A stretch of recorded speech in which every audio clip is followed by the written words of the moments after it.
All right. Good morning, beautiful people. People of Earth, how are you? Very nice. All right, so we got Ryan and Matt in the studio this morning. It is Wednesday. It is almost the end of March. Yo, things are happening. All right, so what's going on, guys? How are you? What's news from both of you? Give us a little update there, Ryan. What's going on with you at the moment? Nothing much, to be honest. Yeah. Terrible. Terrible. Yeah. Oh, okay. Nothing much. Just the usual, you know. Just the usual, you know. Here early, getting the show going. Yeah. Right. Okay. Right. That sounds, Somebody has interesting. to do it. Mash. Exactly. Mash has got some more exciting updates, which I think you're gonna like. So you can get an update from him. I wish I had exciting updates, Ryan. My life is just, just same old, just living my life, just enjoying this relationship thing, enjoying this life thing. And this past weekend, I was at an event at FNB Stadium. I was at a Johnny Walker event, and it was actually quite fun. And wow. It made me realize I'd actually forgotten, due to COVID, how crazy people can get when they get some alcohol in their system. It's something I'd completely forgotten about. Because at this event, first of all, there was no fights. Let's just start off right. I was about to say, you've been to a few events lately where people are like piled into each other and, stupid, crazy shit has happened. So it's not like you have been, it's not like for the last 3 years you've just been living under a rock. I will never live under a rock, Gareth. But yeah, I'm always in the know, I'm always connected all the time. And at this event, something quite crazy happened. And it's something that I haven't seen since before COVID. There was an artist performing on stage. I believe it was Musa Keys performing on stage. And I'm just disappointed I never got this on video. But some girl just jumped on stage and just started dancing on her head and just shaking her ass. And we all thought this was part of the performance. Everybody was like, oh, look at her. Oh, wow. Oh, this is really exciting. What a curveball in this performance. But turns out, nope. A team of security guards came and they all just carried her off of the stage. And I thought to myself, why do you need so many security guards just to carry one person, one girl? I mean, she's just drunk and just wants to shake her ass.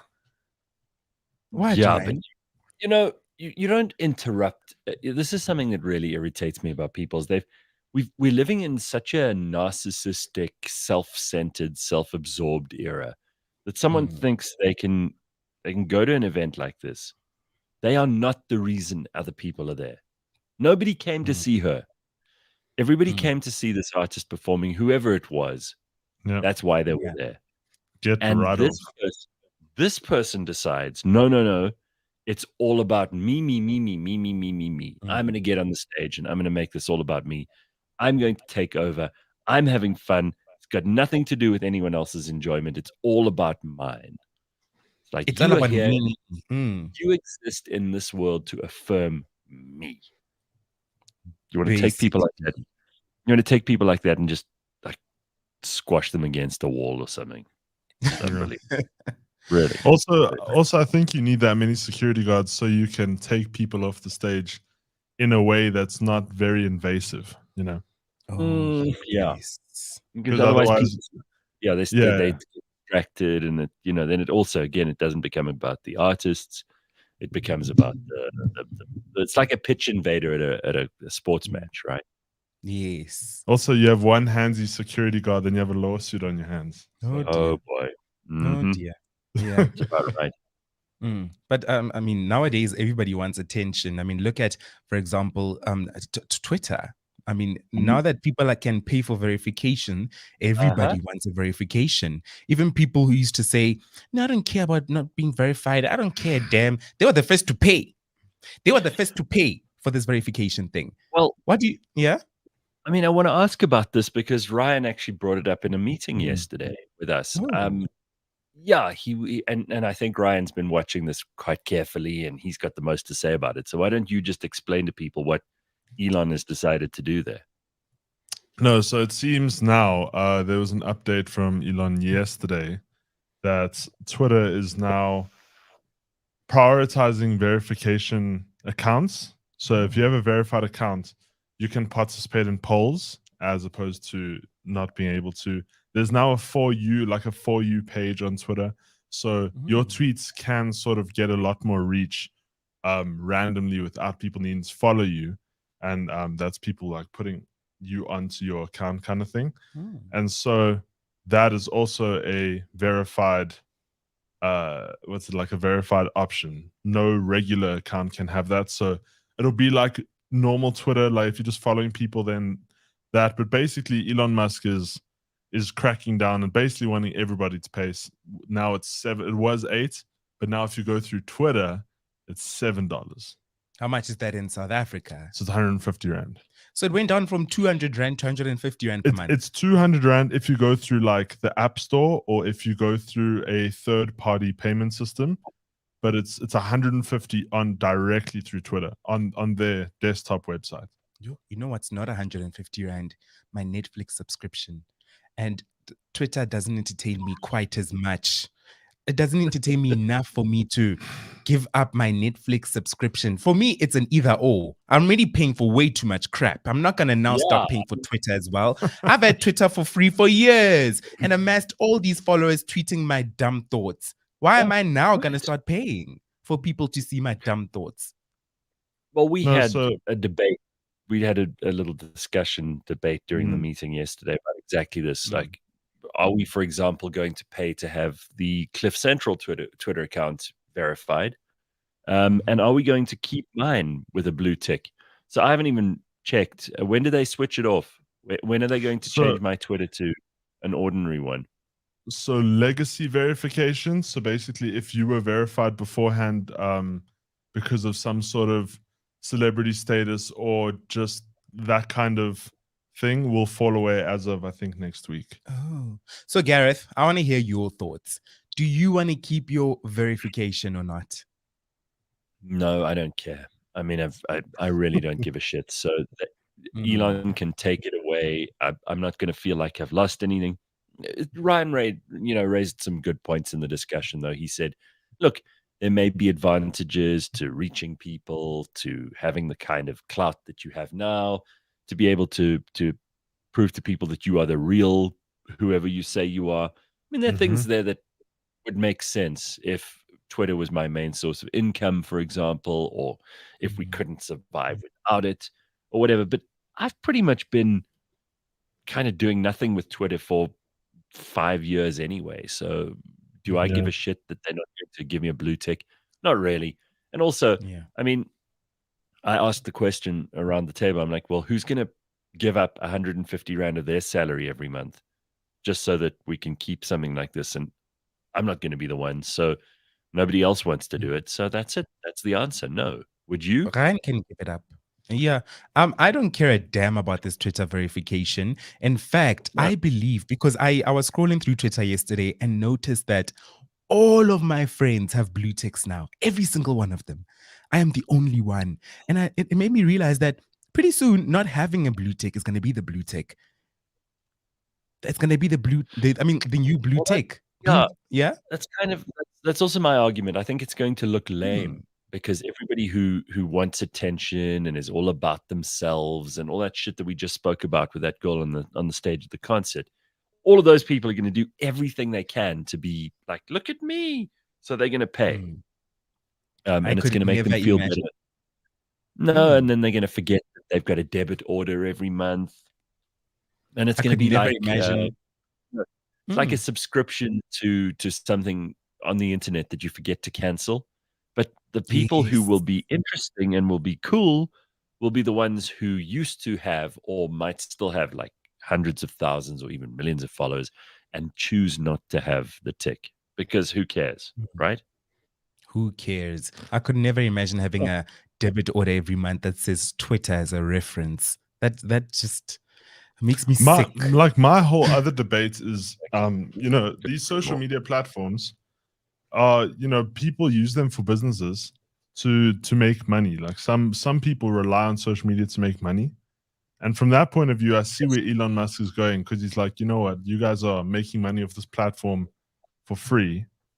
So he wants to get kind of involved in that for just something, like a small amount or whatever. So from that point of view, I understand it. But as you say, if it's not your primary source of income, then it's not a thing. But he's also trying to make it like a content creation platform. He wants to eventually start monetizing content as well. But that's all going to come like later. So it's going to be like almost like a YouTube thing, but not like YouTube. So we'll see how it goes. Look, I'd rather pay for YouTube Premium. I'd much rather pay for But that's YouTube Premium different. because I'm actually getting value. And you telling me that, oh, your tweets are going to reach more people, to me sounds like you're making me pay for clout. And I will never pay for clout. Yeah. Ever. I've been tweeting for years and had many of my tweets and articles without any blue tick. And I'm going to continue doing so. I'm going to continue doing so. That's exactly what William Shatner said, right, Ryan? I mean, William Shatner was on Twitter arguing with Elon about exactly this. I don't see the point. Like, obviously, if you're one of those people who desperately needs to be recognized and famous, then go for it. But I'm not going to be joining that crew. Is anybody in the audience super excited about this? Is there anybody who's listening to us this morning who thinks, oh, well, that's something I'd pay for? That's something I need. And if you're listening in the audience and maybe there's something we missed, maybe there's some extra features that you're getting that we haven't mentioned this morning, please share that with us as well. Of course. Like, let's make an informed decision here. But really, I don't think it's going to change my life if I suddenly decide not to have, verification on Twitter. Absolutely. I see Ricky Lowe here says that Twitter can help promote your OnlyFans page, Mash. It can make you the money. Okay, Ricky, you're actually coming with a good point there. And my OnlyFans has been quite dry for a bit since, relationshiping. So I need to get back on that bandwagon. So I might consider it. How do you manage an OnlyFans with a relationship going on? I mean, a lot of people in a relationship wouldn't be very happy to share their partner with an OnlyFans account. Have you had that discussion? Good question. Gareth, when the money comes in, what is your partner going to say? Similar to, there's a famous OnlyFans creator. Her name is Xoli Mfeka.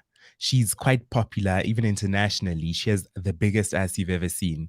And her manager is her boyfriend. He manages her and he actually schedules shoots for her and stuff like that. You can check it out on that show, This Body Works For Me, where they just follow a whole bunch of like sex workers and OnlyFans creators and so forth. But her boyfriend is her manager and he seems to be fine with it. The money's coming in. The bond is paid. Does this make him a certified pimp? Ryan, no. I'm asking the question. No, it doesn't make him a certified pimp because they are shooting it. It's not prostitution if you shoot it. I didn't say it was prostitution. I just said, is he a pimp? No, it's not prostitution if you shoot it. If there's a camera. I don't know. I mean, where do for you, it's obviously not a big issue, Mash, and that's fine. Yeah. But for some people, they would not be comfortable being in a relationship with somebody who's doing OnlyFans. Have you actually had this conversation? No, we just had the. Oh, well, there it is. But there's another conversation that we had. We did open a joint account, and now it just makes life so much easier for the both of us. And I know that Simpiwe is very much against it. Simpiwe is just raving and just jumping on walls saying that things are moving too fast in my relationship. But the reason for every single decision that we make is just objectively about convenience. It's just objectively about making our life together rather, easier. And that starts off with a joint account. And possibly even like we're considering actually moving in together as well. It's just for convenience. I think that's dropped that bomb there. I think a joint account is fine. I mean, if you're both putting the same amount into it and you're both using it for expenses or whatever, you're living together, it makes sense. Absolutely. I reckon, if you get married, you probably should have a joint account, but you can also have some money separately. Yes. No, it doesn't have to be one or the other. It doesn't have to be like just you have to choose. You're forced to choose, gun to your head, Yes. No, it'll never be one or the other. So our reasoning for actually creating a joint account was based off of, as you know, we went on vacation 2 weeks back, and one thing we realized is that we kept arguing about, not even arguing, but it was always a challenge, like who's paying? Am I paying? Are you paying? Oh. Are you paying 50-50? Oh, what are we doing exactly? Oh boy. So Uh-oh. we then decided, you know what? Let's just open a joint account because it's going to make life so much easier when we're traveling, going on dates and so forth, because then we just have one account where we know that, okay, I put in 10 grand this month, you put in 10 grand as well. And we can go about our merry ways. We can actually go on our trips. We can, buy souvenirs. We can do all kinds of fun things, go for dinners, lunches, activities without Right. having to stress, without having to worry about the admin of it all. Like, oh, Mash organized this, so he must pay for everything. No. It makes us equal on a level playing field as a result. And that's something I appreciate so much when you actually get to dive in and understand the logistics behind it. I think that it requires a lot of adult conversations, and if you can have those earlier on in your relationship, that's better. People avoid this stuff, which is way more dangerous. If Lots of people. you're pretending nothing's happening, oh, let's talk about this later, and you keep postponing it. It's not something that you want to discuss now, and you avoid the conversation. That's way worse. Absolutely. Okay. No. So how does this joint account work? So if something were to happen, just if God forbid. God forbid indeed. Who gets the money? Is it a 50-50 split? Does somebody have admin access over the other one? Can it just be like shut down by somebody else? If something were to happen, it's my money. It's my money. So even his money that's in the joint account will be then yours. No, we can just split it up evenly. We can just 50-50 it if something were to happen ever. I don't see how this is Simpiwe's business or Ryan's business or anyone else's. I don't think you owe none of these people an explanation over any of this stuff. Absolutely. Absolutely. So no, for us, it's all about convenience, and I mean, I've been hearing a lot of things are moving too fast. Oh my goodness! And Sure. even on social media, people are saying Mesh and his scammer partner. And I've seen a lot of it, and yeah, that's not the case at all. Everything we do is informed. Everything we do, we're thinking with our minds, not with our hearts. And if you actually look at it from that perspective, you would understand that, okay, these two people are actually having serious conversations, and it's not all love lives here, lovey-dovey, kissy, and we're having serious conversations on a daily basis. I think it's very adult, and I would love to know who these people are who, first of all, have all these opinions about this when they're not involved in the relationship. They probably haven't spent a lot of time around you and your partner. I don't see how it's their business. Sorry.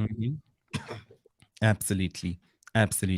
So no, it's something that I'm still working on, but yeah, we're living our best lives here at Love Lives Here. Besta lefa. Good for you. All right, I want to ask you about something, both of you, and everybody who's listening to us this morning. Just a few questions about one or two things. So apparently, this has now become an issue. The statue of David, which is a famous statue by Michelangelo. It's in the Uffizi Gallery in Florence. And people, if you don't know what the statue of David is, it's suddenly getting an enormous amount of attention from people because apparently a teacher at school was discussing art with her students and put this picture up on, picture of the David up on the screen. And one of the parents of the kids had a huge problem with this. Why? Because the David statue is naked. You could see the penis. And, I don't know what age these kids were, because I do think there's an age discussion that needs to be had around this. Anyway, this teacher was shat on by the parents, and I'm all for parents being involved in their kids' education. I'm all for parents being the ones who decide. But this is art. This is not sex. And I think there are a lot of really childish and stupid people who actually need to have it explained to them. Hey, listen, we're not showing your children porn. This is one of the most famous, if not the most famous statue in the world. It's not about the genitalia. It is a fantastically well-known and fantastically beautiful work of art. There are people who travel all over from every corner of the globe to see this thing. And you now want us to what? Blur it out to what childish nonsense is this? And believe me, in any other argument, I would be on the parents' side.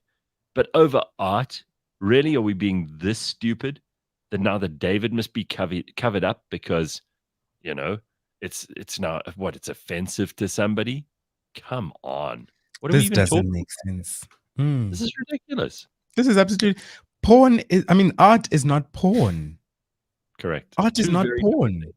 It's completely different. And the fact that, for starters, my definition of porn, let's start there.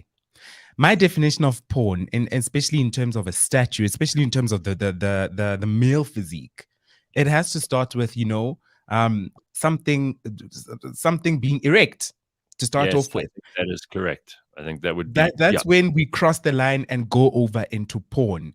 This right. statue is even flaccid. The only hot thing about it is the material it's made of. And people confusing this for something that it's not, it kind of shows you where their minds are at. Their minds are in the gutter. And to them, and you might find that their kids didn't even know what the word porn was. Their kids didn't even know. They weren't even viewing things like that. Yes, they might have been giggling in class, going like, hey, look, a penis. Cool. But they understand weren't why- taking it to a sexual place until the Listen. parents came in. Yeah. Again, I want to know what age these kids were because, there are going to be some kids of a certain age who are going to be more childish and stupid about this. And that's going to happen and there's nothing we can do about it. But so the kids were in 6th grade. It was a class of 6th grade art class. And okay, so that's what, like first year of high school. No, 6th grade. No. No, that's like 12 years old. No, 6th grade is 2 years before high school. Yeah, it's 12 years old. All right, but I mean, really and truly, we live in an age of the internet. And again, I'm on the parents' side 90% of the time, but we live in an age of the internet. A lot of these kids already have cell phones at age 12. A lot of them have been on the internet already at age 12. They've seen way worse things, even if they inadvertently stumbled upon them, even if it's from friends who are sending them WhatsApps. I just think this is, your energy is wasted fighting Michelangelo's David when there are actual serious problems going on in the world. Is there a parent who would disagree? Remember, Gareth, the parents, the woke brigade is not becoming the parents. Those woke people with the blue ticks there on Twitter are now becoming the parents. And that's where the danger starts, because now they're going to start trying to mold their kids into pathetic humans just like them, people who cannot think for themselves, people who see everything at face value and cannot actually discern between this thing has meaning and this thing doesn't. Or if there is extra attached meaning to something, let me research, let me learn something. Let me educate my child as well in the process. No, I want my child to be a dumb nimwit just like me, who just looks at everything and takes it at face value. That's exactly what we're going into now. And waits to get upset and offended by everything. Everything. Like anyone in the world gives a shit what offends you. I mean, it's just the most incredibly stupid belly-gazing nonsense in the world. I'm going to tell you what's offensive to me. Ooh, that's going to make you exciting. Exactly the opposite is true. How long has this statue been around? Oh, since the 1500s. Okay, so now because of this little group of parents, all of a sudden it must be dismantled, must be destroyed, because they don't want their kids. Their kids are so special. After all these hundreds of years, they have the special kids. Yeah. These are the kids that need to be protected from Michelangelo's most famous statue. Dummies. Oh, wow. I don't know. I don't even know how. Is there a parent who try and defend this? Anyone? I don't know. Go ahead, I had Ryan. a teacher in grade 6. I can't remember. I remember the day he called us. I think we were having a free lesson, and I remember he called us to look at something on his laptop, and there was like a Mini Cooper that had like a naked woman on it, but it was like an animated thing, and he got fired because of that at our school. Wait, how did he get fired? Who told? I don't know. All the kids thought I don't know. I can't remember what we thought of it. We didn't think it was One of like them must have anything thought bad. of We thought like it was No, a weird. somebody must have thought. One of you was woke. One of But I you was mean, woke. no one listened to us as kids in school. I never had a choice in anything. If I had to do stuff I didn't want to do, since when do like kids and parents have says in what goes on?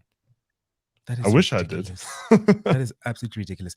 But yeah, I mean, I remember in grade 6. In grade 6, I was very much in the know. I was aware. I was born in the know and aware of everything that's happening around me. I mean, in grade 6, I remember I already knew what porn was. You know, I actually already had a crush on one of my teachers. Yes, I was a bit crazy. That does sound a bit crazy thinking back, but I was a child. I wasn't actioning anything. I was just a child observing the world, experiencing it for the first time. And for me, certain things were like, oh, okay, boobs. Okay. We used to stay up until midnight watching ETV and seeing this stuff as Yeah. well. I just, again, I have to say, I don't think it's ideal for kids to grow up with things like hardcore porn in their lives It's way not. too early. I think that's It's just not. bound to screw them up. It's bound to mess up Mm. their idea of what sex is, what bodily autonomy is, and what consent is, and even what love is. I think it's going to mess with a kid's head. But Mm. I really don't think that the statue of David fits into this discussion at all. I mean, it to me, Exactly. there are so many great famous paintings with like naked people in them, but they're great works of art, and it's not there for sex. That's not what the painting's about. And certainly that's not what the statue's about.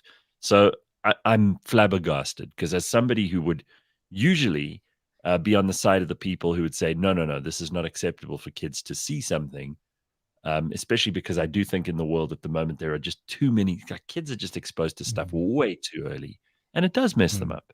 It does mess But them up. in this case, it's just ridiculous. So okay, Yes. let's move on. I got to my car yesterday after it had been parked for what we were at the office from 5:30, about 6? 10 hours. So look at what happened. Just I don't know what was living in the tree above my car, but look at this. That's unbelievable, right? By the way, that was my windscreen yesterday. I actually had to go to the garage and ask the guy to actually clean it off. Where are you guys parking? I get under the trees. You're parking not under the trees. Dude, So what the hell makes that on a car? I mean, it's like the whole bonnet. jeez. You think it's a person, it's a woke person who did this. Jesus. A lot of shit, right? That's a lot of shit. If you can't see it, let me describe it to you. You might be listening to the podcast. There's like 1, 2, 3, 4, 5, 6, 7, 8, 9, 10 enormous bird shit splats. Enormous. Each of them as big as your hand. I don't know what makes this. Is it hardy-daws? Is it a pterodactyl from the Jurassic era? Is it a condor from America? I mean, what is able to? Those are enormous amounts of shit. That's a Whatever lot of bird that is, this bird must have an asshole as big as a horse's asshole. Jesus. No, it is absolutely crazy.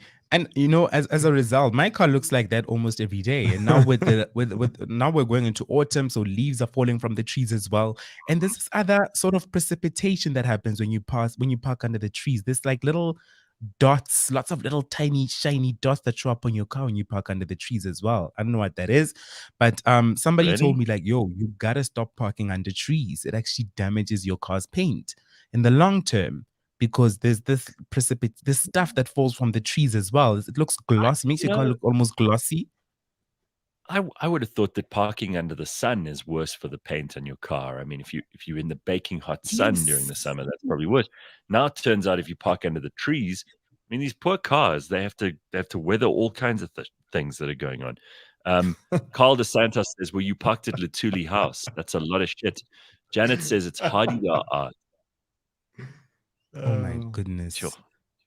Sure. No, it's hardy does like, since you wouldn't have us on the show, might as well make our mark. And speaking of animals, and this is quite a sad story. I actually checked it out with Anthony Medera, who used to do blind history with me and is a big conservationist. This is a bunch of pictures which I'll show you, close-ups in a moment, but of a great white shark which was enormous. It was washed up on the outer banks of North Carolina at a beach there. A team of onlookers were doing their best to push it back into the ocean, but it was already dead. And look at the size of this shark. Just Gee to give whiz. That thing was that is truly a massive. big bastard. So Anthony tells me that it's real. This is a real story. It's not fake news. And he reckons it must have taken 30 years for that shark to get that big. Isn't that sad? It looks exactly like Jaws. Yeah, it's an enormous big fish. It's I mean, this is really terrifying. It is. My it whole is thing scary. is, are you going to be the guy helping to push it back if it's still alive? Because Oh, one hell no. flick of that tail, you are done. And if it opens its mouth and takes your head in, you're also done. Yes. You know, just because it's not going to be able to digest you, because it's definitely going to be dead if it isn't already by the time you're pushing it in. If it's just slightly alive and it decides to bite your head off, you're still going to lose your head. Yeah. But you know, the woke people will be like, at least it's alive. At least the shark is fine. That's all that matters. Yeah, it ate Mash, Jabulani, but it's fine. Yeah. Mash is definitely very pissed off with woke people today. I'm very pissed with woke people, especially when I actually on Friday we had a little drinks we invited some friends over for drinks. Yeah. And then one of them was telling me that she has a colleague who unfortunately couldn't make it. But she was like, this colleague of ours, actually, her cat died a few weeks ago. And she actually took the day off. She took leave and we called her yes. to check up on her and she was crying and we video called her. She had tears running down her face. She was just wiping her face with tissues and she just had the curtains closed. It was dark. She was just depressed and she didn't understand. She didn't understand. And she was like, how do people care about animals this much? Because these same people, if anything tragic were to happen to a human, they wouldn't care as much. They wouldn't be all, oh, my life is falling apart. And And it's a funny thing. There are people in this world who have actually started to, I think, maybe it's lonely people. It might also be people who maybe some people just love their pets. Listen, I love my pets, but when my Carl died last year in, what was it, March? It was about this time last year. And I'd had him for 11 years. Obviously, I was very, very upset about it. But did I miss a day of work? Hell no. Did I fall in a heap and like sit in frozen grief for like 3 weeks? Of course not. You have to move on. And I mean, honestly, it's all self-indulgence too, because the pet's not going to come back. It's like if if you're really upset about a person dying, your crying is not going to make them come back. And they would want you to carry on with your life if they loved you. Right? Absolutely. They would. They absolutely would. So it's something that I've seen quite a lot of, especially with the woke brigade. Nowadays, people care more about animals than people. It's just how it is. Well, I mean, look, there's an argument to be made that where human beings treat animals badly, and we do. There's no doubt about it. We eat them, we kill them, we drive over them, we destroy their habitat. We are pretty much the single biggest reason that animals suffer on planet Earth. And there is an argument to be made that animals can't speak for themselves, that no one's looking out for them, and no one's looking out for the environment. And there's a certain amount of like sensible conversation you should have around that. But once it gets to like, people's pets are as important as other people's children, I'm afraid that's just not true. That's really not true. Reminds me of that. Reminds me a lot of what was that monkey's name? The gorilla, was it Harambe? Harambe, yeah. What did Harambe do again that got him? Poor Harambe did nothing. Harambe was nothing. in his enclosure at the zoo, and some stupid ass woman let her child climb over the railings and climb into Harambe's enclosure. And then they shot Harambe dead because they were worried that Harambe would attack this child. But the fucking stupid child shouldn't have been allowed in the enclosure in the first place. I'm on Harambe's side on this one. Yeah. You see? Exactly. How animals are helpless, and to a certain extent, we do have to support them as well, in certain circumstances, of course. And it reminds me of those people. I like watching videos of people handling snakes on social media, and then some of them get bitten. And then they like, and literally, there was a video I saw of a guy who just got bitten by a snake, and he was like, "Look, oh no, I'm just gonna put it down. He just bit me, guys. He just bit me. I want to put it down quickly. Yeah, no, don't hurt it, don't hurt it. And yeah, I picked it up. It's fine, it's fine."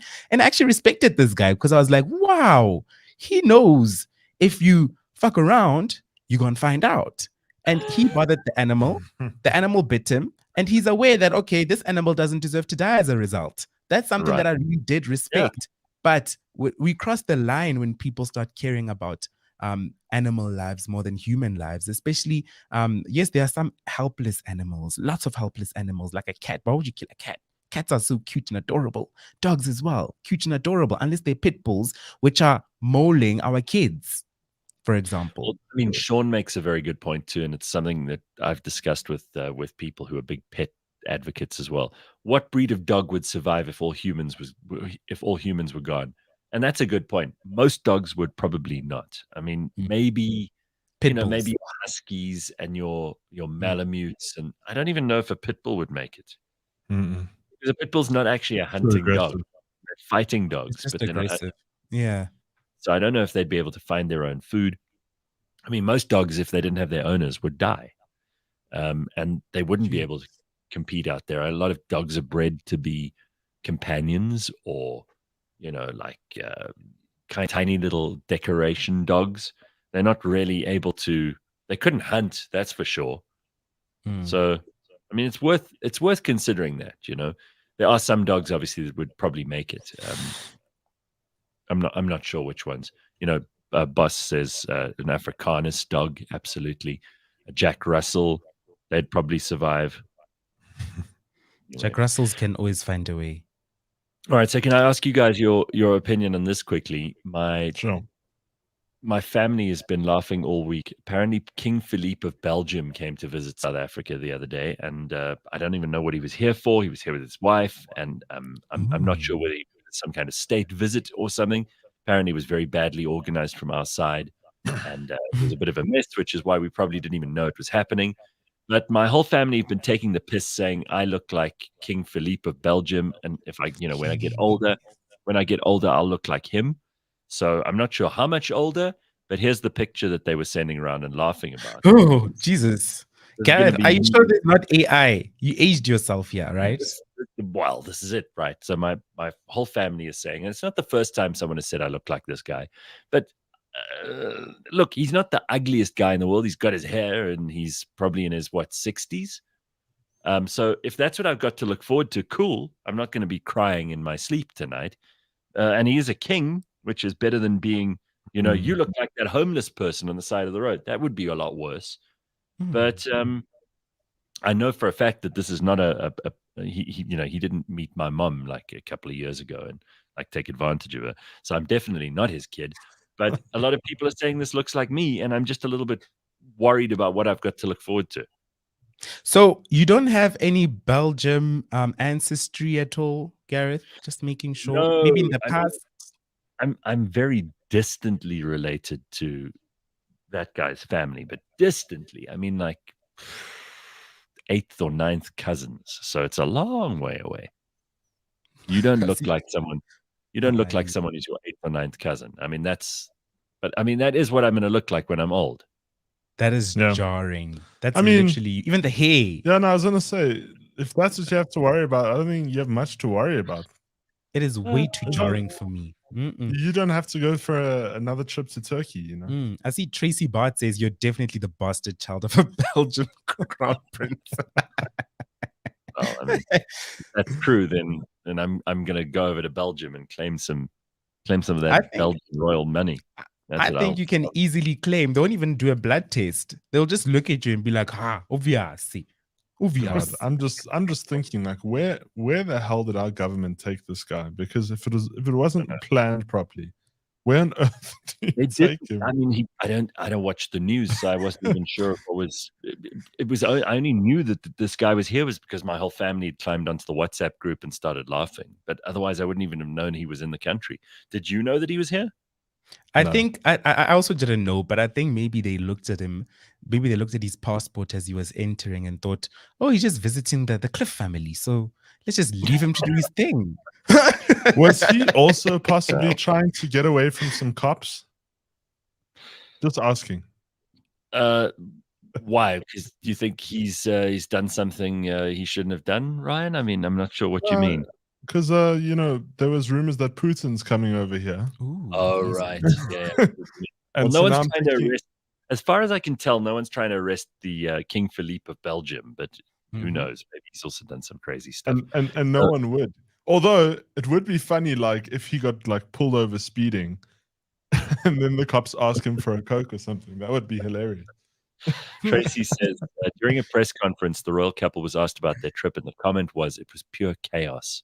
Not surprised. Oh, God. You know, Wow. I just want to say to anybody in the Department of Foreign Affairs or in the presidency or whoever organizes these things, it is like diplomacy 101 that you organize a state visit properly, you idiots. Is there no one in protocol who could do this properly? You know, if you invite the head of state of another country, whoever that country is, to South Africa, and their trip is so bad that when at a press conference they asked how it was and they go, it was pure chaos. That is the worst reflection in our country that you can possibly imagine. Where is Cyril Ramaphosa? Is he asleep at the wheel? Somebody tell me Yes. what he does all day. What is this man doing? Does he sit at home and, I don't know, garden? Does he twiddle his thumbs? Is he playing fucking solitaire? What is the president doing? If you can think back to when Ramaphosa was invited to the UK for the King's first is it Yeah, exactly. is He it went the over there. inauguration or I don't know That was his first. It was the first head of state. state visit. Right. And then do you remember how they rolled out the red carpet for us? Even though no South African thought he deserved it. It was actually Sure. Everybody was complaining. They're like, we're in the darkness and he's in the UK rubbing shoulders with the no, kings but and also the I don't know if you saw like in the main I don't know what they call that thing leading up to the castle. I mean, all the flags were changed to South Africa. They really went out of their way, and it's just like we don't ever do the same. I think the most we did was for the World Cup. We probably put this this Belgian king into like some 3-star hotel, and then gave him an Uber voucher. I mean, this is. I wouldn't put it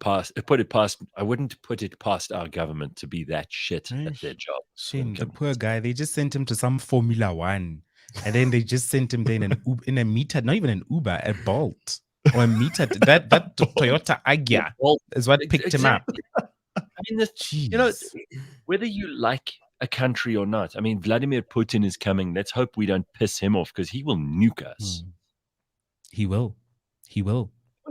What's he doing? What's president of ours doing? I mean, Matthew says he's playing Candy Crush. Sean says he's walking his dog on Cape Town waterfront and shaking hands with old ladies. I think he's our uncle in the furniture business. Furniture with money in it. But you know what? Candy Crush is addictive, so I wouldn't blame him for that. And I don't know what the hell he's doing. I don't know. Honestly, I think he's our first, I would say, celebrity president. This man is he's quite obsessed with the glitz and glam of it all. Is one thing I've noticed. Every now and he's always taking walks. People are always taking selfies with him all the time. Hiding his money in sofas. I mean, you know, I used to think that this guy would be a better president than Jacob Zuma. And I mean, listen, when you're scraping the bottom of the barrel, how hard could it be? Born in the land of the blind, Gareth. Sammy says that Cyril was 1 hour late for meeting the king. I mean, can't you get your shit together? Are you such a fucking lame, bored, stupid, undisciplined ass that you cannot get? I mean, every time we had a family meeting, remember? The whole country's sitting waiting, and we're waiting and waiting and waiting. He's always late every time. This guy, I don't know who's running. Listen, everybody in the presidency at the Union Building should be fired. This staff of his, they must push him out onto stage at the right time. They must make sure someone calls him, wakes him up. Someone makes sure that he's dressed. Someone makes sure that they wheel him out for the right occasions. There's no order. Remember when his iPad went missing? Oh, that was funny. That was exactly. I mean, I was like, how does But the worst part was him standing up and going, "Oh, I don't know where my iPad is." He was looking for his iPad. Yeah. This is the president of the republic. This is not some like actor on a soap opera. That was very disappointing. But also, I find like South Africa doesn't have the same. I want to say clout, but it's the wrong word. Like when it comes to the presidency, right? You see in America when they have like a national announcement, all the TVs like go blank. Then there's like their logo that stands out there, and then it's the best sound, the best camera quality. When we had those family meetings in lockdown, I mean, it just looked like they went to some regular school, got like 2 or 3 cameras that just stood still, and the sound was terrible. And they still couldn't start They couldn't get a working microphone. And then when they wanted to make it nice, after like when they did the first meeting of this year, they had to go to Cape Town and borrow the DA's hall to make it look good. You know, this guy, I remember Bulelo saying also, he's supposedly like our president's a billionaire, right? Yeah. So he made all this money before he became president, but he cannot even get someone to make him a decent suit. That was Bulelo's biggest problem with him. He said that he wears really shitty suits, like his suits don't fit him properly. And I always thought, that's a little bit childish and pedantic to be talking about the guy's suit. But then I thought about it. I'm like, actually, there's no excuse. If you're a billionaire, you fly you're the president of a country and you're a billionaire. You fly out the best tailor you can find from London or Hong Kong or who cares? Like even from the Joburg CBD, and you sit them down, you say, right, you're going to measure me up. You're going to take down those measurements. We're going to make 20 suits in different colors, and it's going to cost me nothing because I'm a billionaire. And it's going to take only a couple of minutes for you to measure me up, and then you can make the best suits ever for me. And I will look decent when I go on national television to announce to everybody that they're going to be locked down. What I can add to that, Gareth, is that so obviously there's points of relatability, and I know a couple of PR practitioners, and they would say to me, look, the reason why our president dresses kind of shitty is because he has to be relatable to the people. Who wants a president who's wearing Gucci, for example? But he isn't relatable. He isn't relatable anyway. We all know he's a billionaire. We all know that his wife is a Motsepe. We all know that his brother-in-law is Patrice Motsepe. We all know that his other sister-in-law is, the Bridget Khadebe. We know that this family's rich. Who are we trying to? You're going to lie to people who already know the truth? You have to be relatable anyways. Like, for example, you're going to see some people in Soweto, or you're going to Limpopo in the rural areas. You can't show up there in a Gucci suit or the best tailored suit ever. You look like you just landed from as a president. You know what? It's not about you and relatability, Mash. It's about representing your country. I'm sorry. It's at that level, it's important. It's fine if Mash and Gareth and Ryan, we have our own way of dressing, and we maybe we don't want to wear formal stuff all the time because we're not the president of the country. But you're meeting the other people who are heads of state. Robert Mugabe, you can say whatever you like about him. You can say he was a crazy crackpot dictator. He was at the top for too long. He was a crazy mad killer. You could say all kinds of things about him, but he always looked absolutely presentable. Mandela always looked presentable. Thabo Mbeki always looked presentable. You've never seen Prince Charles King Charles now look like shit. You've never seen Joe Biden or Donald Trump or Barack Obama come out on stage and look like they've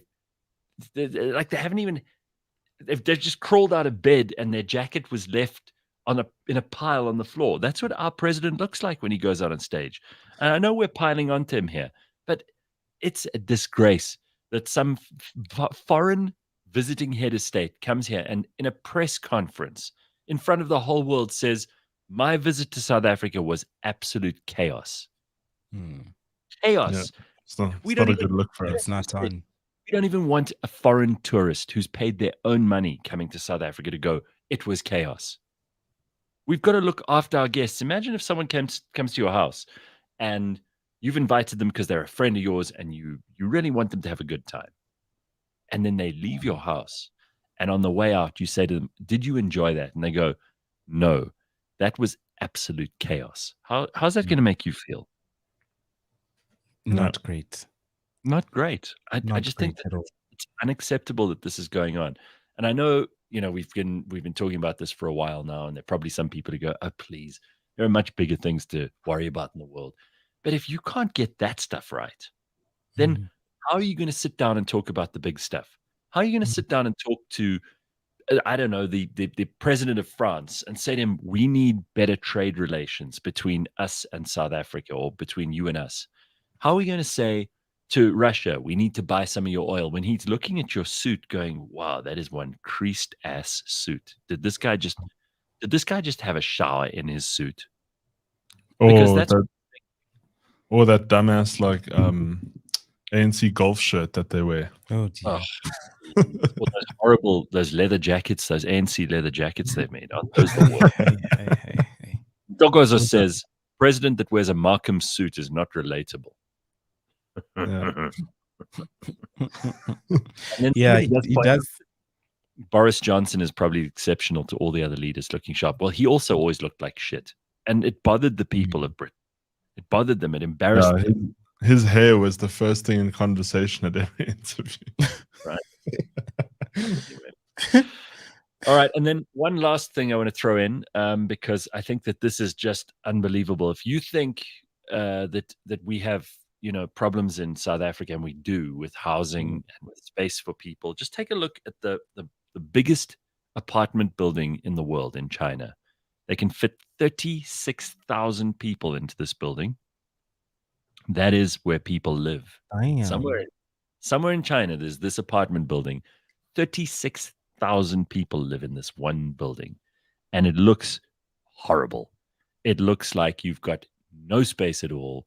The people have got a whole lot of their shit on the balconies, which you can see on the right-hand side. The balconies, on the right, you can see a close-up of some of the apartments. Does this look like an ant heap to you, or is it just me? Can you imagine this WhatsApp group? No, it does. It Imagine does the look like neighborhood an empty. Imagine the neighborhood WhatsApp group in this block of flats, huh? Jesus, right. does. How scary. Somebody on this floor it's way too loud. Turn it down. Floor. Someone on floor 79. And it reminds me a lot of our sort of living here in South Africa. So I have a friend who's actually looking for a house at the moment, and she's been looking around, comparing and so forth, and she's been looking at lots of complexes and estates. Right. And she comes back to me and says, people are paying a lot to live like ants in this country. They're paying a lot to live like ants. You're all bundled on top of each other. People are paying upwards of like 2 million, 3 million, sometimes even 4 million rand to be bundled on top of each other and not even have a garage. Have your car parked under a canopy outside. And people are willing to do that. And then when I see this, it makes me realize that no, we're not living like ants.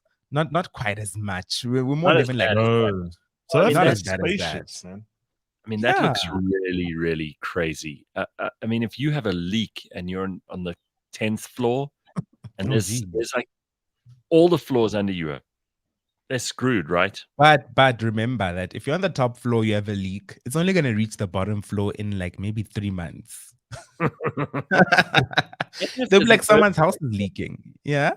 I always worry about these very big buildings if there's an earthquake or strong winds or whatever, because now you've built this unbelievably big building, and if something goes wrong, there are a lot of lives that can be lost. A lot will go wrong. It's not, you're not messing around. And Gareth, in my current place, also in my previous place as well, when somebody I've always lived on the first floor. I'm a first floor baby. And whenever somebody upstairs, no matter what floor they're on, flushes their toilet, I hear it in my bathroom. It passes through our pipes.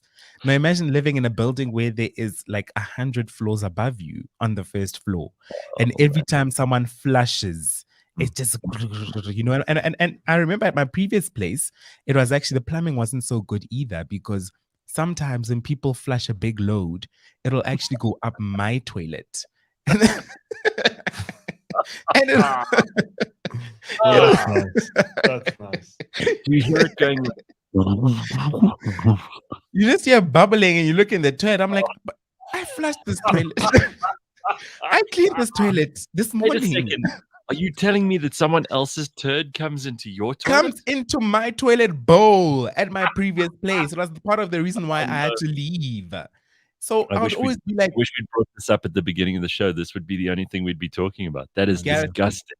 I am a very clean person. I am OCD. And one thing I always make sure of is my toilet is always clean. I'm not those people where you come to my house, oh, I need the bathroom. Oh, let me just fix it for you quickly. Oh, give me a second. Let me just run in there quickly. No, my bathroom is always ready.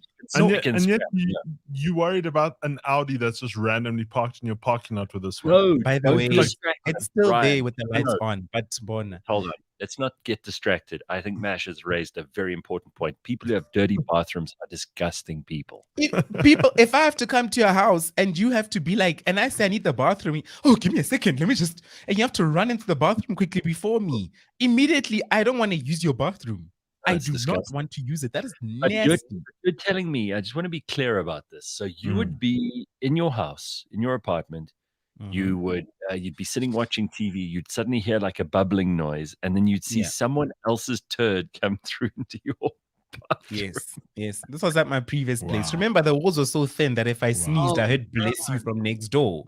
So this place was offices that were converted into apartments, and they put like asbestos walls, but they didn't even add soundproofing. It was bad, Gareth. It was bad. I was living like an ant. And I think it was similar living to this apartment building in China. I don't even want to imagine it. That's the worst thing ever. All right, listen, we've got to take a break. When we come back, I will be introducing you to someone called Lorna Mlonzi, who you're going to be. I mean, this woman's story is absolutely jarring and frightening and incredible and also hugely inspirational. But you're not going to believe it. You want to hear the story of someone who was shot 9 times and survived? And you want to hear how she survived? That's all coming up next. Don't go anywhere. CliffCentral.com. It is Wednesday morning. Welcome to the Third Draft Podcast, the show where we interview. Wait, do I start with who we are?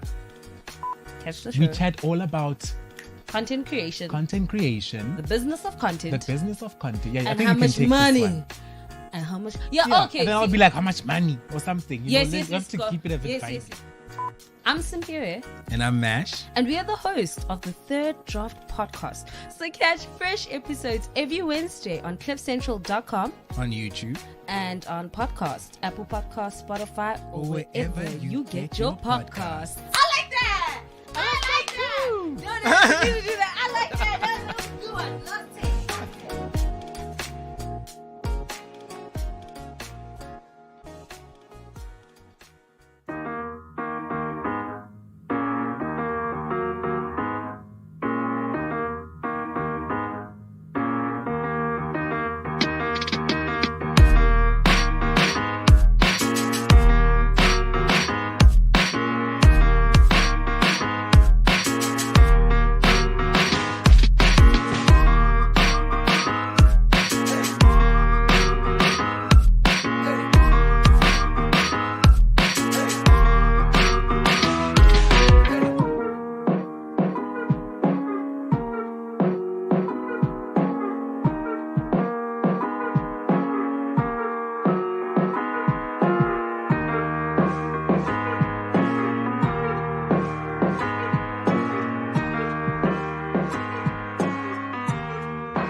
This week on the Auto Trader podcast. This is the personalized licenses.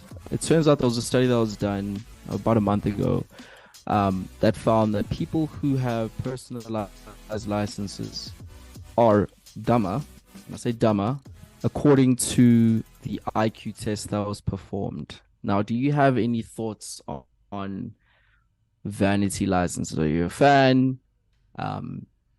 How do you feel about the study based off of that one statement? I think having a personalized number plate is dumb. Like, what value does it add? Honestly, I'm not saying the person driving the car is So you dumb. never wanted to have a The vaccine? research, never wanted to have no. a personalized? The Yeah. research shows that it shows the IQ, in terms of 2,000 drivers and the intelligence quotient. I'm not saying the person. I just think it's a dumb idea. It's a waste of money. Catch us every Monday at 9 a.m. on YouTube and on autotrader.co.za. All right, it is time for us to introduce someone who I was actually told about this amazing woman by none other than Fred Rode, who of course runs Heavy Chef and has been a guest of ours before. And Fred said to me, "You've got to talk to Lorna Mlonzi. She was shot 9 times in Nyanga in Cape Town, and she survived after buying her own taxi fare to the hospital. They dropped her off unconscious just outside the ICU, and she had to crawl the rest of the way. I mean, this is absolutely one of the most harrowing stories you will hear. After 3 days in a coma, she woke up and decided she's alive. She's not going to waste a single second of her life. She's going to change the world. And my goodness, has this woman gone on to do incredible things. So take a listen to this absolutely phenomenal story. It's inspiring as all hell. Lorna herself is a very impressive human being, and I think you're going to enjoy it. Stick around for that and a whole lot more on cliffcentral.com. It is Wednesday. Have an awesome day. On a sunny day in October 2016, my next guest was shot 9 times near her home in Nyanga in Cape Town. The bullets flew into her stomach, her side, and her chest. And she said, she'll explain it to us in a moment, but she felt this burning sensation in her body and saw blood coming out. The guns were not stopping. It was chaos. She said she could see people dead. She could see blood everywhere, and thought to herself, okay, so what happens now? Well, she had just enough money in her wallet to hire a taxi to take her to ICU, and she passed out on the way to Mitchell's Plain Hospital. The taxi driver thought she was dead, so he pushed her out of the vehicle. She woke up and thought, great, I'm here, and then passed out again. You read a story like that and it just blows your mind, because she's alive and she's out there speaking to people every day about her experiences and plenty more. She's got a business that we'll talk about in a second too, but her name is Lorna Mlonzi, and she's with me today. Lorna, it's such a pleasure to have you on the show, and thank you very much. What an absolutely harrowing story. My God. Thank you so much, Gareth. Thank you so much for the invite. Unfortunately, there's so many other stories like this within townships that happen, and we just never hear about them. And for me, yeah. No. I was just going to say that I've left out a lot of the story because I want you to tell all of us, how it went from there. Because obviously there are, just as there are bad people in the world, there are good people in the world, and we'll focus on the good. But just tell me about the way you grew up. I mean, you obviously lived in Nyanga, which is well known for being a very dangerous place in South Africa. I mean, the gangsters all over the place and guns all over the place. And, it's not like you were looking for trouble, by the way. You were just walking in your own neighborhood. You were just walking. Yeah. Like a normal 24-year-old would do on a Saturday evening. So, like, it happened pretty fast. The only thing that I can remember about the actual event is just too much blood, the guns blazing, the bullets didn't stop. It took like a whole 30 minutes straight, and they were shooting and open fire.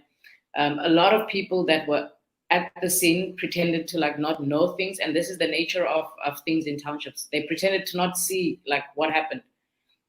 Right. So for me, knowing that, like, growing up in a township, my mom ran a tavern at night, and then by day she had a hair salon. So I was already 3 when I saw my first dead body. So guns and those kind of things sort of become like second nature to you, because you know they're going to shoot. You hear gunshots on a daily. So I wasn't sort of scared or shocked with the gunshots, but I think what scared me the most was seeing the blood, because then I thought, okay, a loss of blood means so many things. My life, So with seeing that blood, I think that's what created the burning sensation in my mind. And the only thing I could think of was, okay, how do we save ourselves from this? You know, I wasn't going to wait for an ambulance because I know already this is the number one most dangerous area within this country. So how am I going to move from here to make sure that I don't lose a lot of blood? Right. I'm curious. I mean, for most of us, we're in the fortunate position we haven't actually been shot. I mean, what does it feel like? Do you remember anything about how it felt? It takes time for you to actually feel if anything's happening within your body. I think it's more of the reaction from your body itself when you see yourself bleeding from being shot. Then I think the burning sensation starts. I'm not sure whether that's the gunpowder or what is that, but also it does have an effect when, like, after a couple of weeks the incident happened. You know, you could smell, like, when I sweat, the gunpowder. It was so different. It was an experience that I had never had before. So the sort of gun wounds also, they didn't take a while to repair. It's only my surgeries that I had, because I had to have a splenectomy, sternotomy, and a laparotomy. I'm not sure the other Tommy, but I hope it was a girl. So there was just some, you know. But I think, like, being shot and surviving sort of has taken away a lot of fear for a lot of things. Wow. Okay. Before we even get into that, I just want to, just for a minute, get my head around this incident. Yeah. So you were shot 9 times. Now, you know, to be shot 9 times, people really have to be aiming at you. I mean, you know, if it was once a stray bullet, we hear about these amazing situations where people survive when a stray bullet grazes their cheek or whatever. But to be shot 9 times and in your trunk of your body that's purposeful. These people who shot you, I don't know whether you know them, I don't know whether you know who they were, I don't know if you found out subsequently, but that's pure malice, right? I mean, that's just, they didn't have a beef with you personally. They were just violent thugs who decided it was time to use their guns on an innocent person. Shooting people that were actually within the same location. So they came there to shoot people that were actually fighting with them on a gangster fight. So while we were walking, the 4 people that were shot actually died on the scene. And I was one of the surveillance that caught bullets within the shooting. You were just in the wrong place at the wrong time. 100%. And I think the reason why I got shot 9 times is because there were like 16 of them.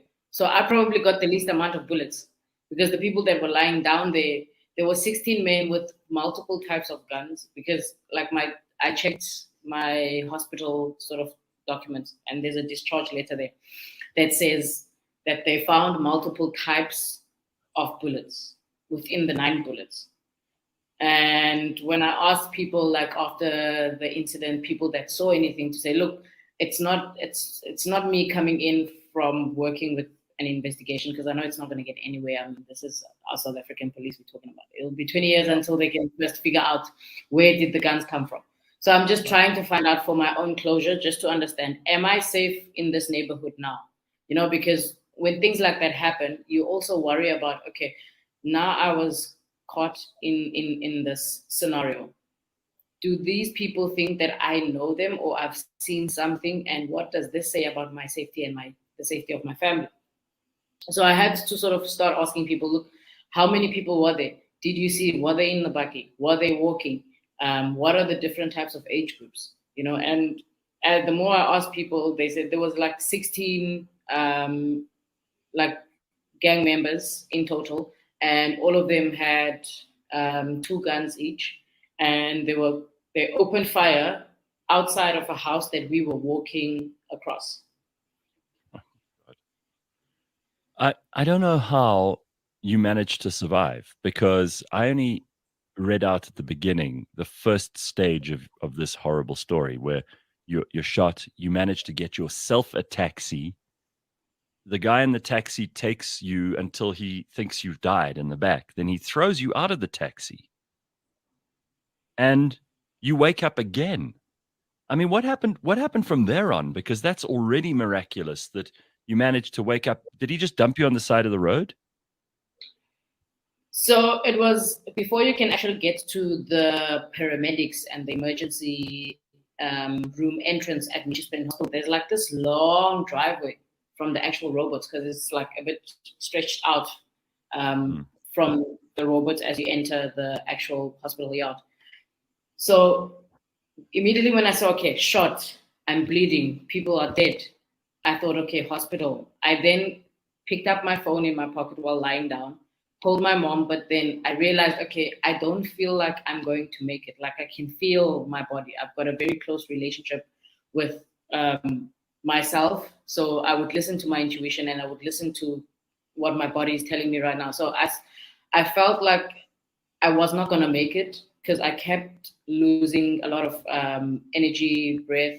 And then I was like, you know what, Mom, I will do my best to get myself to hospital. Why don't you rather meet me there? Because I'm pretty sure I don't want them to delay me based on medical aid and identification. So please bring my ID and my medical aid card because it was a Saturday afternoon. I wasn't out with an ID and medical aid. So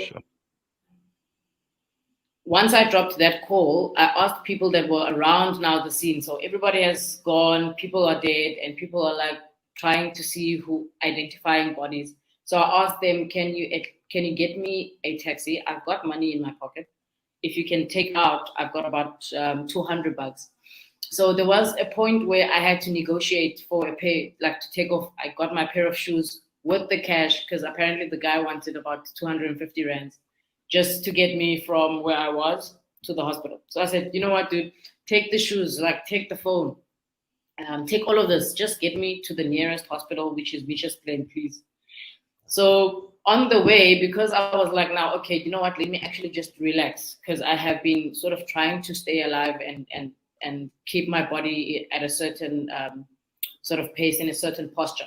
So as I can see that we're approaching the hospital, so I then got subconscious.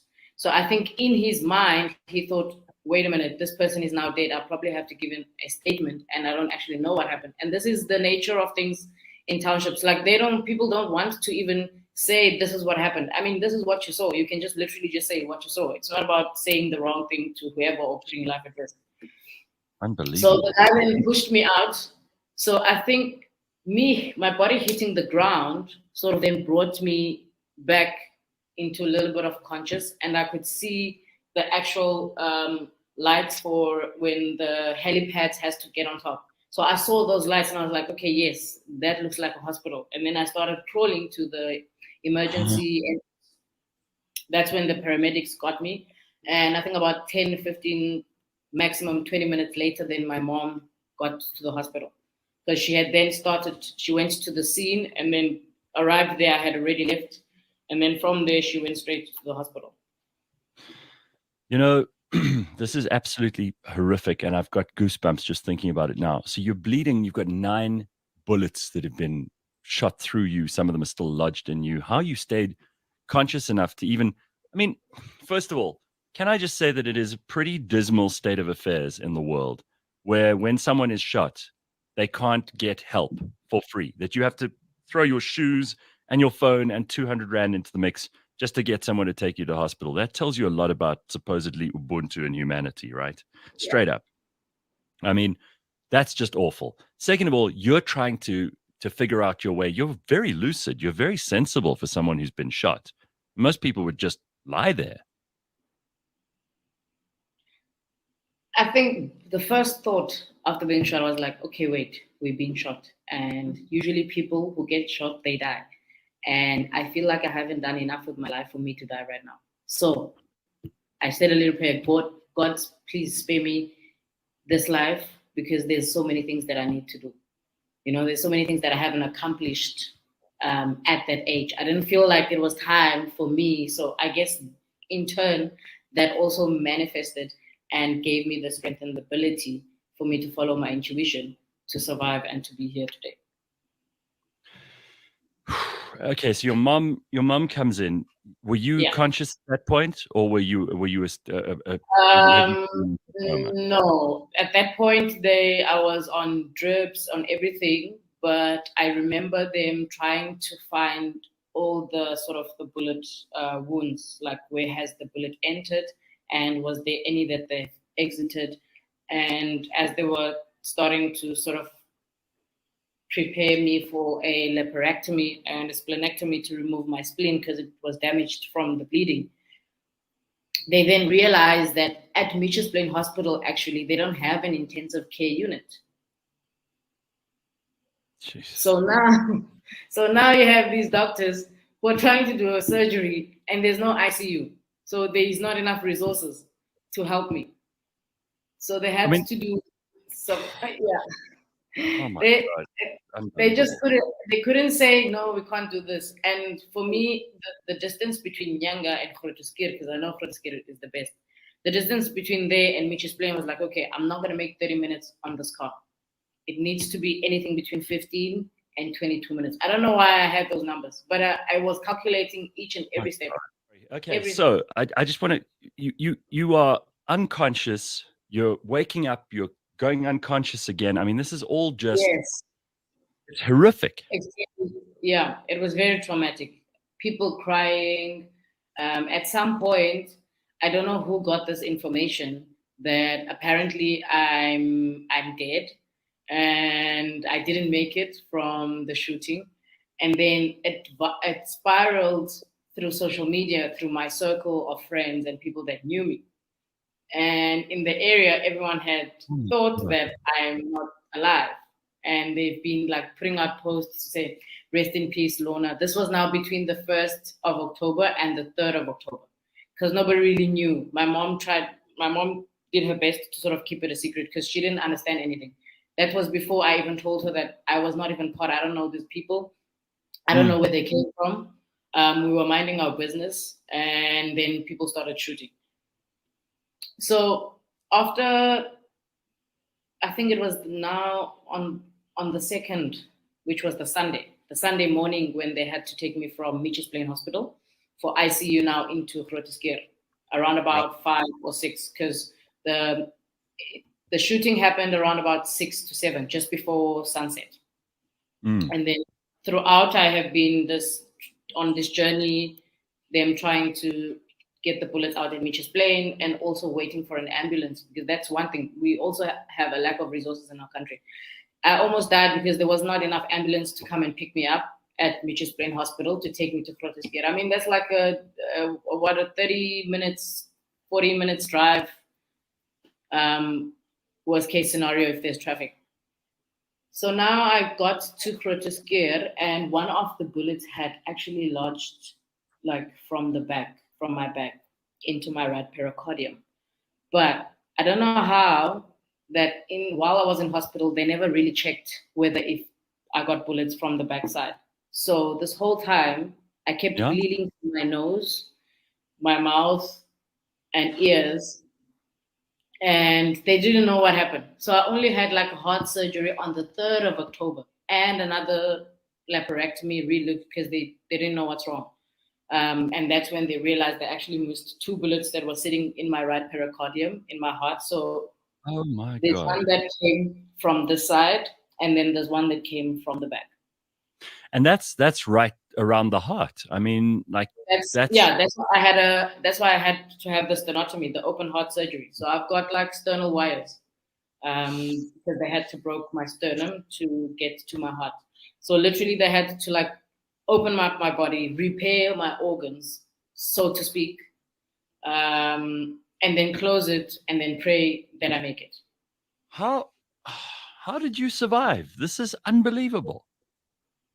Yeah.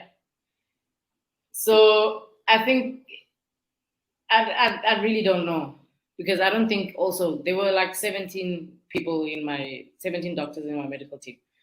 This is Grooteskier now.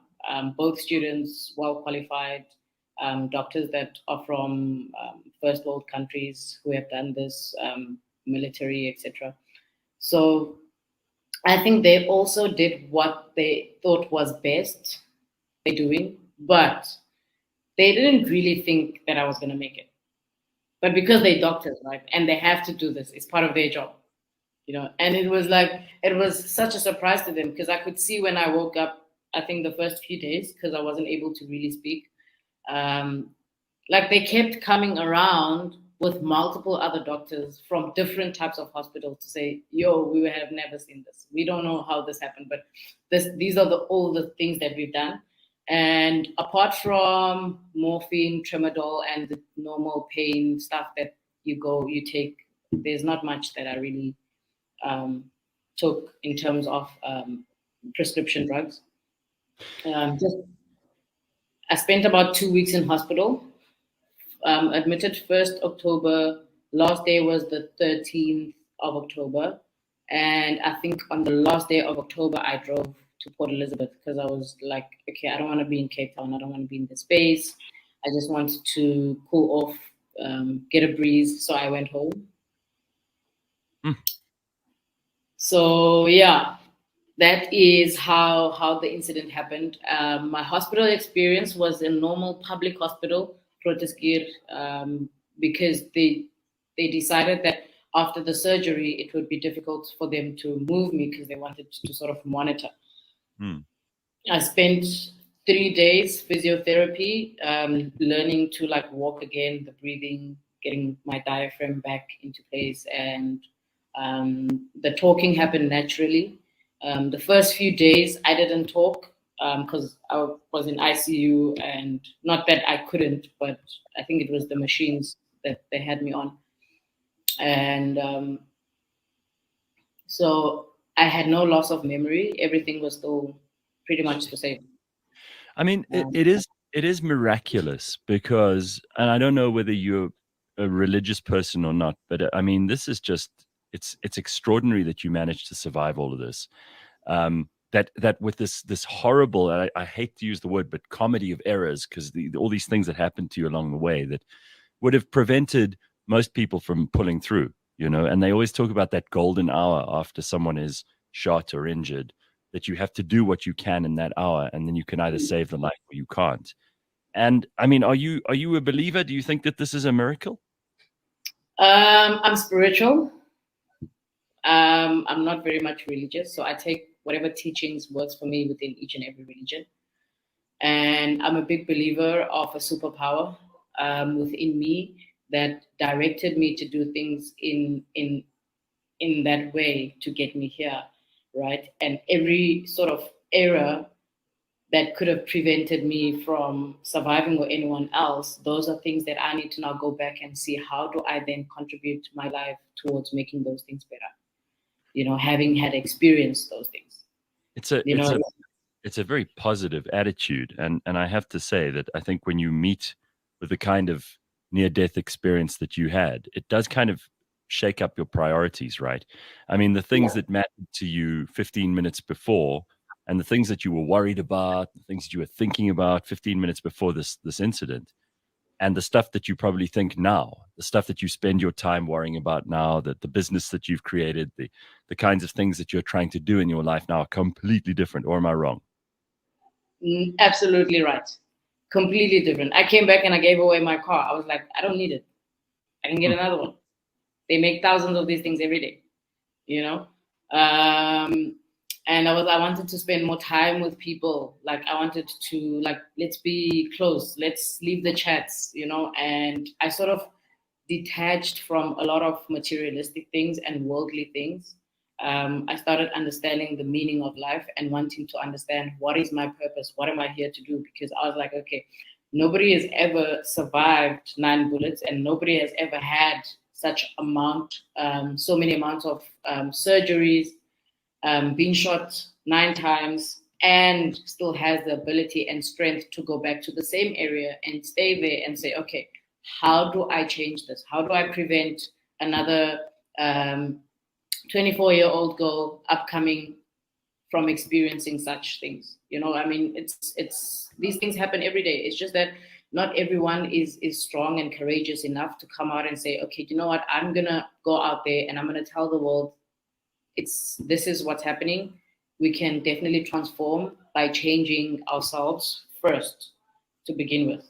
and then everything else will fall in place from there.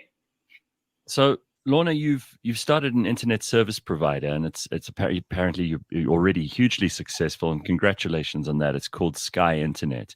Tell us a little bit about that, and kind of what drew you into the ISP world, because there are not a lot of people from Nyanga who are in internet service provider businesses. So maybe you can explain that to me. Funny, when I speak to investors and they're like, okay, yeah, so what's your unique selling point? I'm like, dude, really, I'm from Nyanga Township. Right. That's the USP. Okay, so matriculated in 2010, very crazy time for our country, World Cup and all. That's when I knew, okay, look, if you can matriculate 2010, definitely there's something about you that is kind of special from an IQ level. And then I went, because I always wanted to do something within the IT space.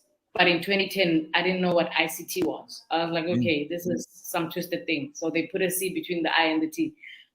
Cool, we'll go for it. They make these things, they make new things every day and call it a new sector, new market, and it's pretty much an optimized version of the same thing we had.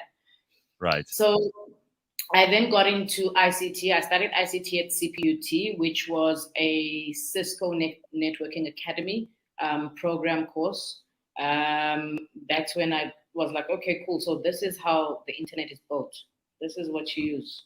And after my 3 years at CPUT, came back, looked for a job. And as you know, you have to have a degree and 4 years experience. I was like, dude, where am I going to get 4 years experience? I just came out of varsity. Cell C was just fairly new at the time, and they were looking for sales and marketing specialists. My mom was like, yo, she needs a job. Please get her a job. So after having studied ICT, I then landed a role within telcos and somewhat tech companies, but it was more in the business development side of things, never in the technical. After being shot, it was a toxic environment for me to go back to the office, because I felt like I was dealing with a lot of people who do not have awareness of themselves. And this is a big problem, Gareth. A lot of people aren't aware of themselves, and then we expect them to be aware of us and the things that are happening around the world in general. What do you mean by that? I mean, in the office especially, because these are the kinds of things we can all learn from. Do you mean for the victims of violent crime?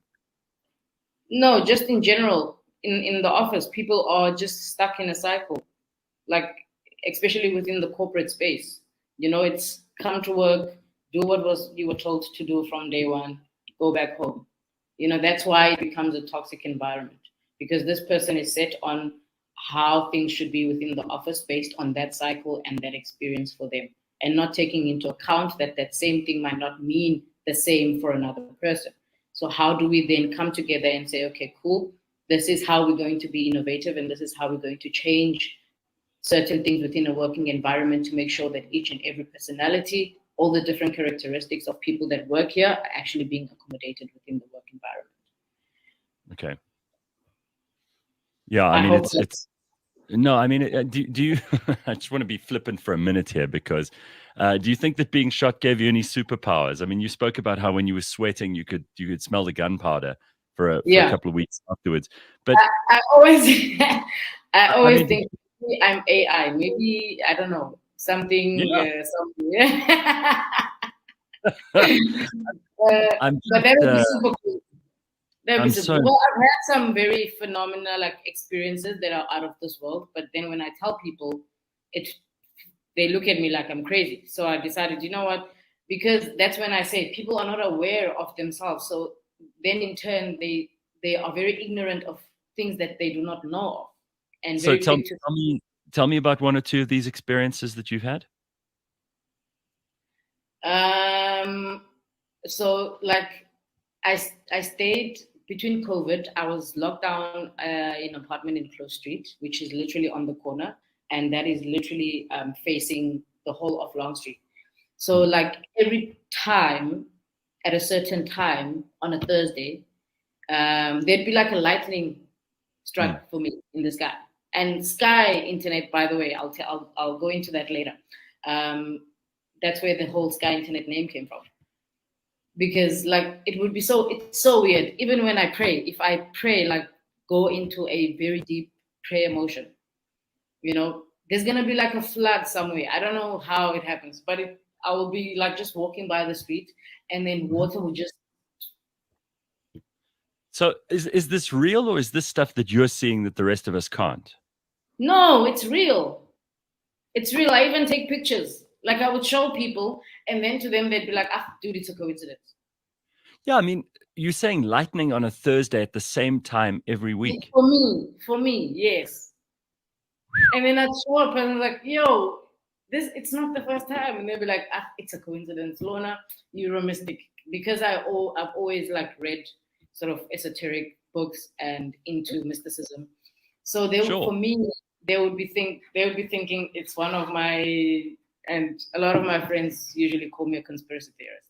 I mean, it is pretty wacky, but I have no reason to disbelieve you. Do you think that there is a message in that kind of thing? Do you think that the universe is trying to tell you something? 100%. It's just each and every soul has a purpose. That's my belief. And Right. if you listen closely, there's signs everywhere of what sort of steps you need to take now for your path to make sure that you're fulfilling your soul's mission and purpose within this lifetime. So for me, I've always had those signs in the form of synchronicities, random people coming through, and also these from a weather aspect, or from just a flood or a drain just popping out and blurting water when I was thinking a certain thing and trying to find answers on how do I then navigate that situation.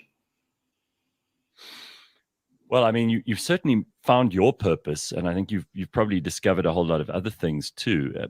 Do you think that there are so many people, when you look back on your life before and you think of like just the chaos of that day, when all of these things happen, and the way that people lead their lives and the priorities that they have, and also, frankly, how the system lets you down? You know, there's no law and order. There's nothing that we do for victims of violent crime in this country. They just have to pick up the pieces and get on with their lives. And some people are better at that than others. But you were failed by the hospitals. You know, I mean, the fact that they didn't have what they needed at the Mitchell's Plain Hospital is another failure. When you think of all those people who are just going about their day-to-day business, almost like they're in a trance, they're not thinking about the big picture that you are, because you were nearly killed. How do you feel about that? Because it must be kind of depressing. And do you ever go back to Nyanga and kind of walk around that place where you were shot and try and get it in your head again what happened and where it all came from, and tried to piece it together? Or do you just stay away because it traumatizes you too much? No, I go in there. I mean, I sell internet in townships now, so I have to, unfortunately. So Right. I believe in alchemy in everything, right? Mm. I always believe like there's two sides to everything. I believe in the duality, only because you have to identify the other thing from the other, so that you can then sort of label your experience however you want to label it.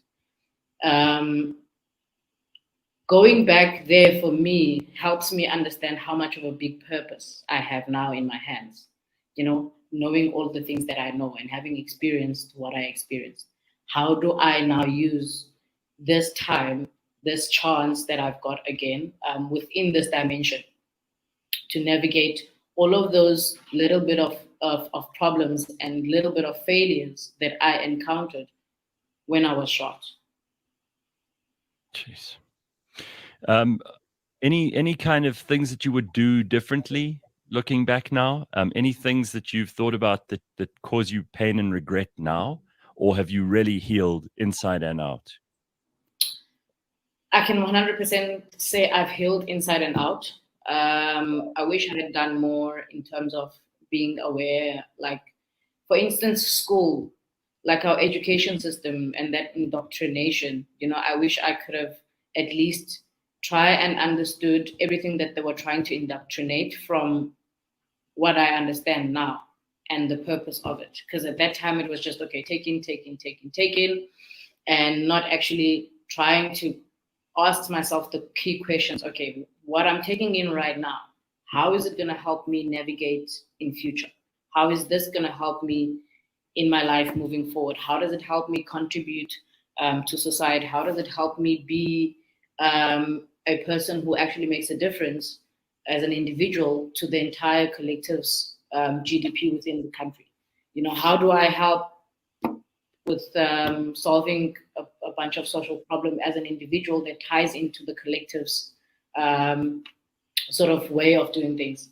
So I've healed 100%. I go there. I don't have like those situations where I cry. You know, sometimes when I get angry, I felt like, you know what, you can actually take a bullet. Because I feel like a lot of people, if they would feel what it feels being shot, I promise you they wouldn't be mean. Because I asked myself, like, the way how I come up to still like be able to come up with so much love and compassion, even after everything that has happened. Number one, I know that I'm a miracle, and number two, I know that there's definitely something special here.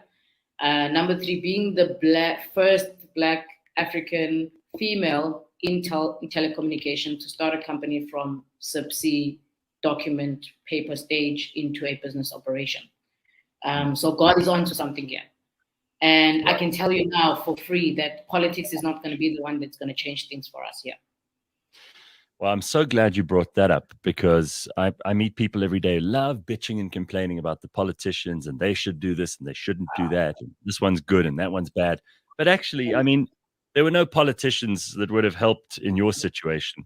There are no politicians. They're not waiting on the street corner trying to fend off gangsters, right?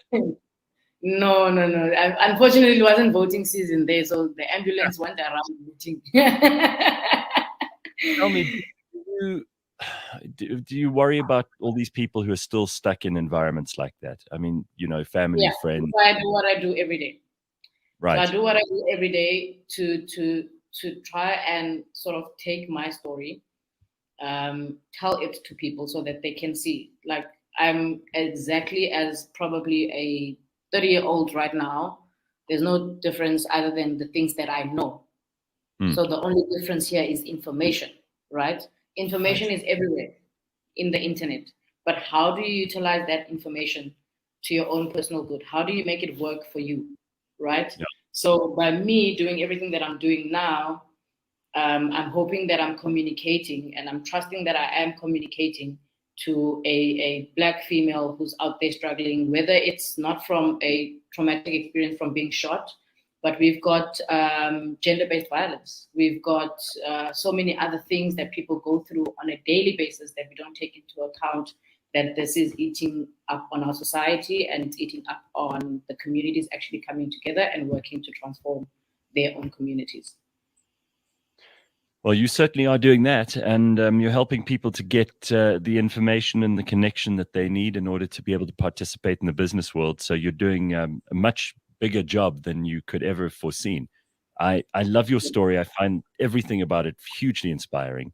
I think you have a terrific sense of humor about it too. When people say things like "bite the bullet" or "I'll take the bullet on this one," do you laugh to yourself because maybe they don't know your story, and if they don't know, you're the only one who can find it funny?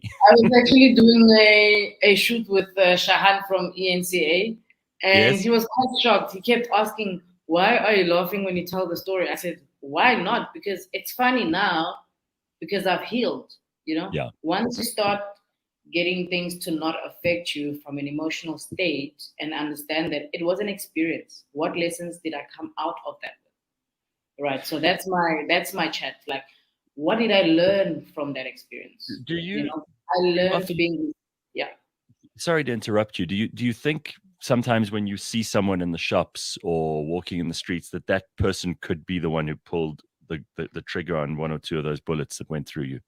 I don't even think about that. That you don't let it take up any of your time? No.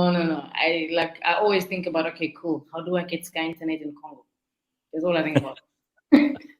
Like, seriously, that's all I think about. I always think about, okay, cool. Gangs. Unfortunately, we're going to have to be real here, Gareth, because gangsterism, what I've understood. So those things occurred to my mind, I think, the first 6 months. And then I got in February 2017, after being shot 2016, I got a role to move to London, Chevron, right, as an accountant, account manager. And my mom was like, "You're gonna move to London. You've just been shot. You had surgery, blah blah blah." So okay, I was like, "This is actually a sign for me of what I can do. So what am I gonna do about it?" And what I've understood from gangsterism is this: this is just wanting power. This is feeling powerless in a society that is not accommodating you. So how do you then take back your power? Obviously, you're gonna try and impound that on the people that are less fortunate than you, so that you can feel some sort of power. I even said, there's a whole thing in townships where they start collecting protection fee money from tax shops. Yes. I tried to even get all of those people together because I remember I don't fear anything now. I've been shot, so what's the worst that can happen? Call the gangs. Let's have a meeting. I want to talk to you. Don Corleone is here. So and what did you do at these meetings? I asked them, like, don't you guys want to do a security company, an armed response company? Who are the people that break in the houses? It's you, right? And this is how the system works. The system will make you fear the system so you can start paying the system. So you don't have to be resistant to the system. You got to work with the system because it's there, it's existing. And there's also the actual world, the universe governed by universal laws that is still also in existing outside of this system that they've created and made you to believe and form part of it and are consistently contributing to the same system that you keep complaining about. So instead of complaining, do something. ADT response, you get the people to subscribe, you give them a little thing that they can beep every time there's a wind blowing through, because we know that for a fact that nobody's going to break into that house now that they're actually paying you $300 to keep that house safe. Mm-hmm. And then we take everybody that's doing the house break-ins. They are the ones that's going to watch the neighborhood and drive around in the bakkies. We put them on a 7,000 rand stipend or whatever minimum wage salary. We end the issue. And then what we do is with the guys that have been arrested, the company itself, formed by these gangsters, can actually write a testimonial to say, this guy has done community work, so forth and so forth, for this 24 months as a security, armed response, whatever, and they can hand that to the police for a police clearance, and you can get your name cleared off the criminals list or whatever database they keep people that have been arrested before. Long shot, but possible. I think that sounds, I mean, you should be a politician, but I don't want you to be, because then you'd stop solving problems and you'd start making problems. That's what they do. But I mean, this is I don't believe, between me and you, I honestly don't believe in politics, but some systems have to be in place. That's just my thing. I don't believe in politics. Look, I was raised by a single parent actually, and a sperm donor. And I was raised ANC. But then I was like, okay, cool. Now I have a decision to make. What is actually happening? Let's review. And I foresee the future of this country being saved actually by young, innovative entrepreneurs. I see us being the leaders of tomorrow. I see us running businesses that are impactful, commercially viable, solving huge social problems, that in turn people will then make their decisions to say, look, we're tired. We don't want that. We no longer want to sit in that non-profit organization state of mind. It's so old school. Totally agree with you. And I think we're both on the same page there. Listen, you really are awesome. It's lovely to meet you and talk to you. And I'm just delighted that we got to share your story with everybody else today. Thank you, Lorna. Cool. Thank you so much, Gareth, for the invite. What an amazing story. Lorna Mlonzi. And we'll catch up soon. Let me know when you're in Joburg. Okay, we'll do.